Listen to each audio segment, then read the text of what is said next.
Yo Bakayalo Kono Yalo, oui, on se retrouve pour un top 10 des persos les plus puissants de Boruto, et ça jusqu'au chapitre 67 de Boruto. C'est-à-dire que Madara est mort, donc on ne ressort pas des anciens persos de Naruto Shippuden. Non, Naruto a perdu Kurama. Oui, il n'y a plus de mode Baryon.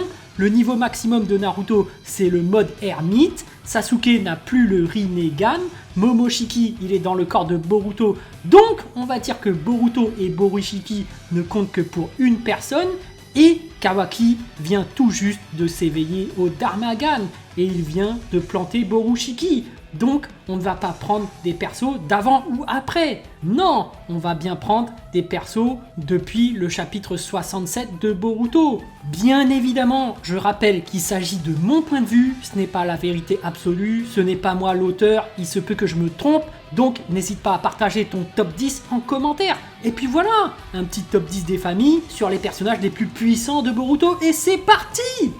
10. Sasuke. Depuis que Sasuke Uchiwa a perdu son Rinnegan contre Borushiki, notre Sasuke a beaucoup perdu. Tout le monde s'attendait à ce qu'il éveille un nouveau Rinnegan et qu'il fasse un Susanoo de taille humanoïde. Maintenant, il ne peut plus du tout faire de Susanoo parfait, puisqu'il a perdu un œil. Son Mangekyo Sharingan, il est seulement du côté droit, il n'est plus aussi puissant qu'avant. En plus, il lui manque un bras, il n'empêche que Sasuke reste très intelligent. Il est capable d'analyser les capacités de ses adversaires et mettre au point une stratégie au cœur du combat. Il n'en est pas moins un Uchiwa de génie. Kirin, Chidori, Katon, Sasuke est capable de lancer toutes sortes de techniques. 9. Naruto. Depuis la mort de Kurama, tout le monde avertit Naruto de sa faiblesse. Ce n'est plus lui le plus puissant. Et pourtant, il possède toujours le mode ermite. En plus, comme c'est un Uzumaki, il lui reste énormément de chakras. Et puis, il faut rappeler que c'était le héros qui avait vaincu Pain grâce à son mode ermite. Odama Rasengan, multiclonage, bras artificiel capable d'absorber les jutsu, Naruto possède toujours des techniques extrêmement puissantes. Mais sans la capacité de régénération de Kurama, sans les conseils avisés du renard le plus rusé du monde ninja, Naruto n'est plus aussi puissant qu'avant, mais ses capacités d'Uzumaki et de mode ermite lui garantissent une place dans ce classement. 8. Toneri. Et oui, le tant attendu Toneri qui se repose tranquillement sur la lune, il s'est fait rouster par Naruto mode Kurama, mais maintenant que Naruto n'a plus Kurama, Toneri passe donc au-dessus de Naruto. Même s'il ne possède pas le Teisengan, Toneri reste extrêmement puissant. C'est quand même un descendant direct d'Amora la moutarde. Oui, t'as très bien entendu, la moutarde qui pique. Et c'est pour ça qu'il est en 8ème place. 7ème, Orochimaru. Oui, Orochimaru le bourbier. Cet homme réside toujours à Konoha. Il a créé Mitsuki avec ses expériences cheloues. En plus, Mitsuki peut se transformer en mode ermite surpuissant. Non, Orochimaru, il est dans des bails chelous. Ça me surprendrait même pas s'il collabore avec Amado. Mais faut pas oublier qu'Orochimaru est l'un des ninjas les plus puissants de Konoha. Il peut étirer son corps et appliquer des sauts pour neutraliser ses ennemis. Il peut se régénérer et se revomir lui-même. Il peut invoquer des gros serpents. Il utilise même des techniques interdites comme la réincarnation dans le corps des autres ou les Do-Tensei. Le mec est ultra puissant.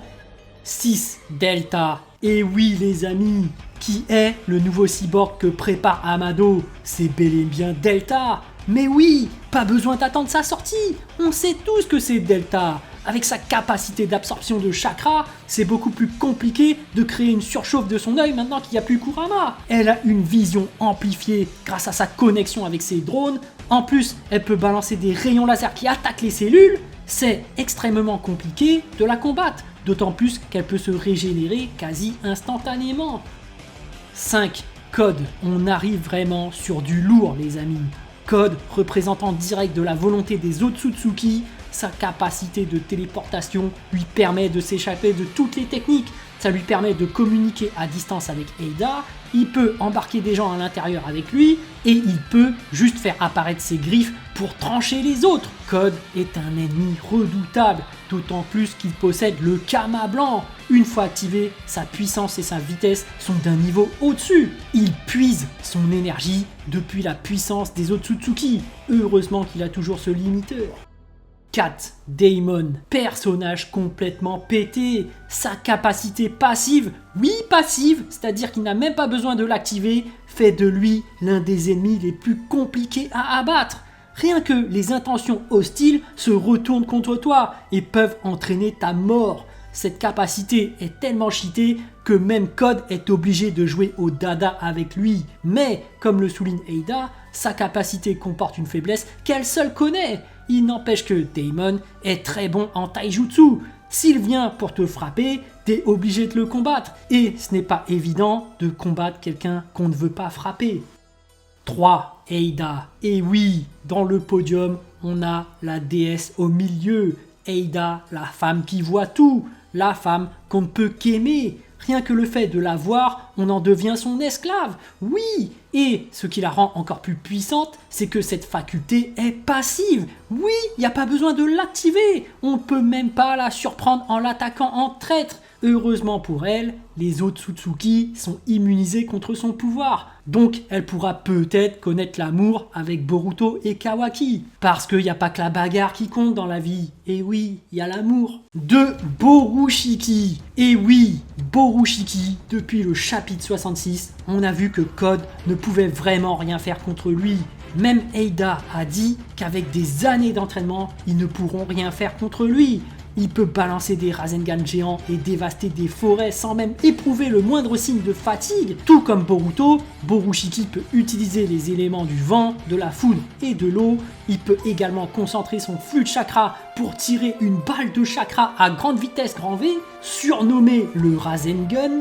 Il peut aussi également absorber les jutsu grâce à son Kama. En plus, grâce à l'expérience de Momoshiki, il devient beaucoup plus rapide et peut se régénérer. Grâce à ses facultés Otsutsuki, il est immunisé face au pouvoir d'Ada et il peut se camoufler.